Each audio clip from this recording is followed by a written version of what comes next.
भरपूर स्वागत बा आप सभी के भाई भोजपुरिया यूट्यूब चैनल में, जिसमें फिर अब की भोजपुरिया शेर पावर स्टार पवन सिंह जी और उनके धर्मपत्नी मिस ज्योति सिंह जी से जुड़ल एक और ही नया बड़ी खबर लेके बने, जो उनकी साथ ही साथ सबसे बड़ा खुशखबरी की रिपोर्ट। जी हाँ, जो उनकी खुद ही फोटो उनके पत्नी ज्योति अपलोड करके कैले बड़ी नया सबसे बड़ा खुलासा, जो खुलासा के साथ आप लोग के बीच सबसे पहले भाई भोजपुरी एक और नया रिपोर्ट तैयार करके लेके आये, जो उनकी फिलहाल अभी अपने उमाई के बलिया में बाड़े। जी हाँ, और पवन सिंह जी अपना घर आरा में बाने। जी हाँ, उनको वहां से नया खबर आउट भइल, सोशल मीडिया पे काफी वायरल भइल। तो आप लोग सबसे पहले लेके पूरा क्लियर डिटेल साथ रिपोर्ट, तो पूरा वीडियो अंत तक देखी, काफी वायरल खबर बा।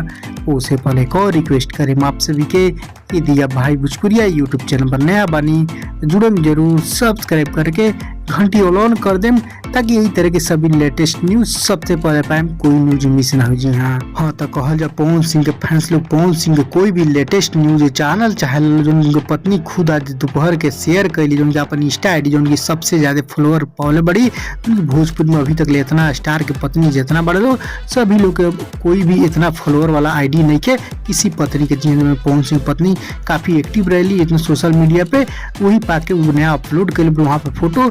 जी हाँ, तो कहल जाए ऊपर फोटो के साथ हमरो उम्र तोहरों के लागे, जो पवन सिंह गाना बा वो अपलोड लिखले बड़ी वहाँ पे। जी हाँ, फोटो के साथ। जी हाँ, तो पवन सिंह पत्नी ज्योति काफी खुश मूड बड़ी।